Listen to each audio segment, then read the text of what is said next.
ఏంటయ్యా ఇది? మిమ్మల్నే నా పేరు తలుచుకొనగాని ఏ పని మొదలుపెట్టరు, కానీ నన్నే అవమానిస్తున్నారే. అందరూ కలిసి చేసుకునే పండుగని చివరకు తిట్టుకునే దండగలా చేశారే. మా అమ్మ నన్ను పసుపుతో చేస్తే మీరేమో దాన్ని కాస్త ప్లాస్టర్ ఆఫ్ పారిస్లోకి మార్చేశారు.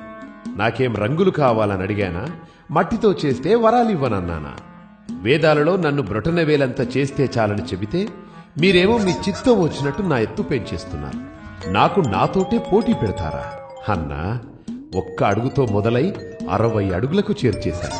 ఒకరిని చూసి ఒకరలా నా ఎత్తు పెంచేస్తుంటే దాన్ని భక్తనుకోవాలా లేక వేలం వెర్రనుకోవాలా?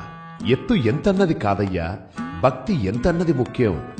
పోనీ సంవత్సరానికోసారైనా మీరు పిలిచారు కదా అని నేనొస్తే ఒక వేద పారాయణం లేదు, ఒక మంచి సంగీతం లేదు, వెకిలి పాటలు, వెర్రి డాన్సులు. అది నా పెద్ద చెవులే హోరెత్తిపోయేలా.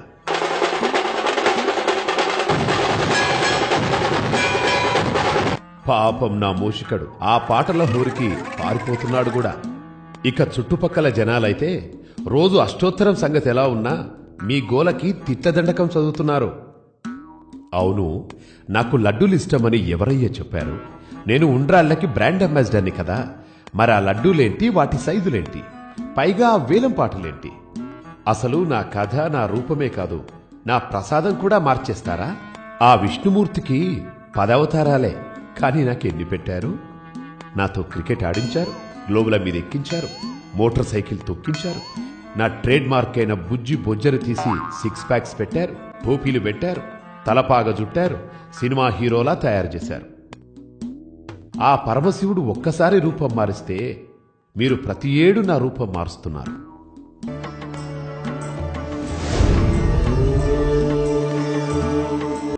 అసలే ఇరుకు రోడ్లు, గతుకుల సందులు, వీటితోనే ట్రాఫిక్ జామ్లవుతుంటే నా పండుగ పేరుతో వాటిని ఇంకాస్త పెంచేలా రోడ్ల మీద ఆ ఊరేగింపులేంటి, ఆ డాన్సులేంటి?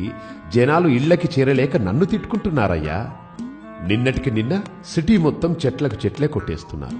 ఏంటయ్యా అంటే నిమజ్జనం రోజు అడ్డొస్తాయి అంటున్నారు. నాకు ఆకులు అలములంటే ఇష్టమని తెలిసి వాటినిచ్చే చెట్లను నా పేరు చెప్పి నరికేస్తుంటే ఇదెక్కడి పండుగయ్యా? ఇక నిమజ్జనం గురించి చెప్పేదేముంది? నిమజ్జనం రోజు భక్తి ముసుగులో మీరు చేసే పనులు అంతా ఇంతా కాదు. నా విగ్రహం వెనకాల క్వార్టర్ బాటిళ్ల కేసులు, గుడంబా క్యాన్లు, నా విగ్రహం ముందు తాగి తూలుతూ వికృత విన్యాసాలు, హోరెత్తే డ్రమ్ములు, మైకుల రణగొన ధ్వనులు, తాగి మైమరిచి మీరు వేసే కేకలకి మీ నోటి నుండి వచ్చే గుడుంబా తుంపర్లు పన్నీరుగా నా మీద చిలకరిస్తూ నన్ను ఊరేగిస్తున్నారు. మీ దగ్గర వచ్చే గుడంబా వాసన కంటే ఆ హుసేన్ సాగర్ నీటి కంపే ఎన్నో రెట్ల మేలనిపిస్తుంది. నాకొద్దు బాబు ఈ నిమజ్జనం. నేను బారిపోతున్నా.